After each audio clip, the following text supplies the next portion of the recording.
জানিয়ে দিব হাতে থাকা গুরুত্বপূর্ণ আপডেট বাংলা সংবাদ। প্রথমেই সংবাদ শিরোনাম। দেশকে অর্থনৈতিকভাবে পঙ্গু করতেই এই তাণ্ডব বলেছেন প্রধানমন্ত্রী। এরপর জানিয়ে দিব আজও বিকেল ৫টা পর্যন্ত কারফিউ শিথিল। এদিকে মসজিদের মাইকে ঘোষণা দিয়ে দুই পক্ষের সংঘর্ষ। এরপর জানিয়ে দিব আজ সন্ধ্যা পর্যন্ত থাকতে পারে ইন্টারনেটে ধীর গতি। এবং সর্বশেষ জানিয়ে দিব দুপুরের মধ্যে ৬০ কিলোমিটার বেগে ঝড়ের শঙ্কা। শুনছিলেন সংবাদ শিরোনাম, এখন বিস্তারিত। তবে অনুরোধ থাকবে ভিডিওতে একটি লাইক করে দিন এবং কমেন্ট করে জানিয়ে দিন আপনার মূল্যবান মতামত। দেশকে অর্থনৈতিকভাবে পঙ্গু করতেই এই তাণ্ডব বলেছেন প্রধানমন্ত্রী। প্রধানমন্ত্রী শেখ হাসিনা বলেছেন, দেশকে অর্থনৈতিকভাবে পঙ্গু করতে এই তাণ্ডব চালানো হয়েছে। তিনি বলেন, আগের মতো ভিক্ষুকের জাতিতে পরিণত করতেই দেশজুড়ে এই সহিংসতা চালিয়েছে তারা। শনিবার ২৭ জুলাই সকালে সহিংসতায় আহতদের দেখতে national institute of traumatology and orthopaedic rehabilitation NITOR পঙ্গু হাসপাতাল পরিদর্শনে গিয়ে একথা বলেন তিনি।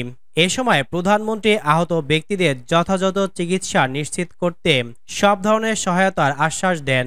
নিটোর পরিচালক অধ্যাপক ডক্টর কাজী শামীমুজ্জামান আহতদের চিকিৎসার বিষয়ে প্রধানমন্ত্রীকে অবহিত করেন।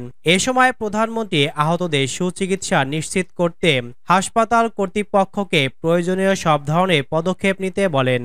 পরিদর্শনের সময় আরও উপস্থিত ছিলেন স্বাস্থ্যমন্ত্রী ডাক্তার সামন্তলাল সেন, স্বাস্থ্য প্রতিমন্ত্রী ডাক্তার রোকেয়া সুলতানা, প্রধানমন্ত্রীর মুখ্য সচিব এম তোফাজ্জল হোসেন মিয়া এবং প্রধানমন্ত্রী প্রেস সচিব নাইমুল ইসলাম খান।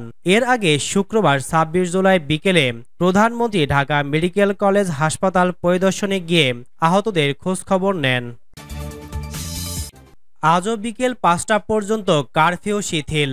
কোটা সংস্কার আন্দোলন ঘিরে উদ্ভূত পরিস্থিতি নিয়ন্ত্রণে কারফিউ জারি করে সরকার, যা এখনও দেশের বিভিন্ন জেলায় চলমান রয়েছে। যদিও প্রতিদিনই কয়েক ঘন্টার জন্য কারফিউ শিথিল করা হচ্ছে, আজও শনিবার ঢাকাসহ ৪ জেলায় সকাল ৮টা থেকে বিকেল ৫টা পর্যন্ত শিথিল থাকবে কারফিউ। শুক্রবার ২৬ জুলাই রাতে রাজধানীর ধানমন্ডিতে নিজ বাসভবনে সাংবাদিকদের একথা জানান স্বরাষ্ট্রমন্ত্রী আসাদুজ্জামান খান কামাল। তিনি বলেন, শনিবার ঢাকা, গাজীপুর, নারায়ণগঞ্জ ও নরসিংদীতে কারফিউ চলবে, তবে সকাল ৮টা থেকে বিকেল ৫টা পর্যন্ত কারফিউ শিথিল থাকবে। এছাড়া বাকি জেলাগুলোর কারফিউর বিষয়ে সিদ্ধান্ত নেবে জেলা প্রশাসন। মন্ত্রী সাংবাদিকদের বলেন, সারা দেশে আইনশৃঙ্খলা পরিস্থিতি দ্রুত উন্নতি হচ্ছে। জনসাধারণের নিরাপত্তা নিশ্চিত হলেই ধীরে ধীরে কারফিউ শিথিল করা হবে। এ বিষয়ে শনিবার ২৭ জুলাই আলোচনা সাপেক্ষে সিদ্ধান্ত হতে পারে বলেও জানান তিনি। কোটা সংস্কার আন্দোলন ঘিরে রাজধানী সহ সারা দেশে তাণ্ডব শুরু হলে শুক্রবার ১৯ জুলাই দিনগত রাত ১২টা থেকে রোববার ২১ জুলাই সকাল ১০টা পর্যন্ত কারফিউ জারি করে সরকার। মসজিদের মাইকে ঘোষণা দিয়ে দুই পক্ষের সংঘর্ষ। গোপালগঞ্জে আধিপত্য বিস্তারকে কেন্দ্র করে বর্তমান ও সাবেক চেয়ারম্যানের সমর্থকদের মধ্যে মসজিদের মাইকে ঘোষণা দিয়ে সংঘর্ষ হয়েছে। এ ঘটনায় অন্তত অর্ধশতাধিক ব্যক্তি আহত হয়েছেন।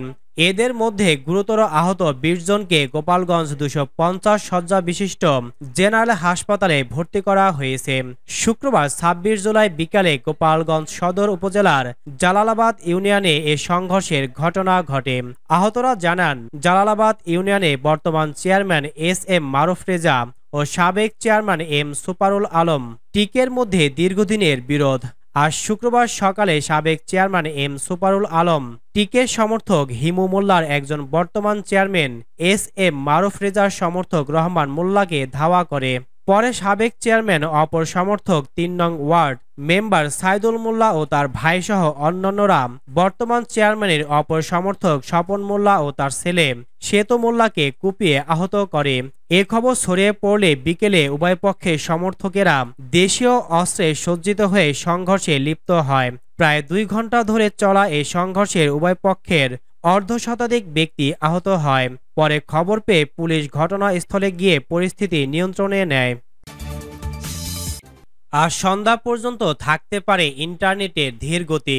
কক্সবাজারে স্থাপিত দেশের প্রথম সাবমেরিন কেবল CMUI-4 এর সিঙ্গাপুর প্রান্তে রক্ষণাবেক্ষণের কার্যক্রম চলমান রয়েছে, যার ফলে কক্সবাজার থেকে সিঙ্গাপুর রুটে যুক্ত সার্কিটগুলোর মাধ্যমে সেবা সাময়িকভাবে বন্ধ রয়েছে। ফলে এই সার্কিটের সঙ্গে যুক্ত গ্রাহকদের আজ সন্ধ্যা পর্যন্ত ইন্টারনেট ব্যবহারে কিছুটা ধীরগতির মুখোমুখি হওয়ার সম্ভাবনা রয়েছে। শনিবার 27 July Bangladesh submarine cable PLC BSCPLC এর মহাব্যবস্থাপক চলমান ও রক্ষণাবেক্ষণ সাইদুর রহমান বিষয়টি নিশ্চিত করেছেন। তিনি বলেন, দেশের প্রথম সাবমেরিন কেবল CMUI-4 সিস্টেমের সিঙ্গাপুর প্রান্তে টুয়াস ল্যান্ডিং স্টেশনের কাছে কনসোর্টিয়াম কর্তৃক ল্যান্ড কেবলের ত্রুটি নিরসনের লক্ষ্যে রক্ষণাবেক্ষণ কার্যক্রম শুরু হয়েছে। ফলে এই সময় CMUI-4 এর মাধ্যমে কক্সবাজার থেকে সিঙ্গাপুর রুটে যুক্ত সার্কিটগুলোর মাধ্যমে সেবা সাময়িকভাবে ব্যাহত হবে। তবে আজ সন্ধ্যা 6টার মধ্যেই কাজ শেষ হবে বলেও জানান তিনি। প্রসঙ্গত, Bangladesh submarine cable company limited BSCPLC CMUI-4 এবং CMUI-5 নামের দুইটি আন্তর্জাতিক সাবমেরিন কেবল কনসোর্টিয়ামের কোম্পানির সদস্য, যেটি বাংলাদেশে সাবমেরিন কেবলসের অধিক ক্ষমতা ও পর্যাপ্ততা নিশ্চিত করে। বর্তমানে CMUI-4 এবং CMUI-5 কেবল দুটির মাধ্যমে বাংলাদেশের ইন্টারনেট এবং আন্তর্জাতিক ভয়েস ট্রাফিক চলছে। CMUI-4 এর জন্য BSCCL এর কেবল ল্যান্ডিং স্টেশন রয়েছে কক্সবাজারে, আর CMUI-5 এর জন্য BSCCL এর ল্যান্ডিং স্টেশন চালু হয়েছে পটুয়াখালীর কুয়াকাটাতে। দুপুরের মধ্যে 60 কিলোমিটার বেগে ঝড়ের শঙ্কা। দেশের 8 জেলার উপর দিয়ে ঘন্টায় সর্বোচ্চ 60 কিলোমিটার বেগে ঝড়সহ বজ্রবৃষ্টি হতে পারে বলে জানিয়েছে আবহাওয়া অধিদপ্তর। এসব এলাকার নদীবন্দরগুলোকে 1 নম্বর সতর্ক সংকেত দেখাতে বলা হয়েছে। শনিবার 27 জুলাই দুপুর 1টা পর্যন্ত দেশের অভ্যন্তরীণ নদীবন্দরগুলোর জন্য দেওয়া এক পূর্বাভাসে এ তথ্য জানানো হয়েছে। পূর্বাভাসে বলা হয়েছে, খুলনা, বরিশাল, পটুয়াখালী, কুমিল্লা, নোয়াখালী, চট্টগ্রাম, কক্সবাজার এবং সিলেট জেলার উপর দিয়ে দক্ষিণ অথবা দক্ষিণ পূর্ব দিক থেকে ঘন্টায় 45 থেকে 60 কিলোমিটার বেগে অস্থায়ীভাবে দমকা থেকে ঝোড়ো হাওয়া বয়ে যেতে পারে। সেই সঙ্গে বৃষ্টি অথবা বজ্রসহ বৃষ্টি হতে পারে।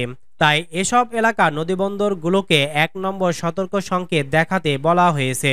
এদিকে আবহাওয়া অফিসের অপর এক বিজ্ঞপ্তিতে জানানো হয়েছে, রোববার 28 জুলাই খুলনা, চট্টগ্রাম ও সিলেট বিভাগের অনেক জায়গায়, রংপুর, ময়মনসিংহ ও বরিশাল বিভাগের কিছু কিছু জায়গায় এবং রাজশাহী ও ঢাকা বিভাগের 2-1 জায়গায় অস্থায়ীভাবে দমকা হাওয়া সহ হালকা থেকে মাঝারি ধরনের বৃষ্টি অথবা বজ্রসহ বৃষ্টি হতে পারে।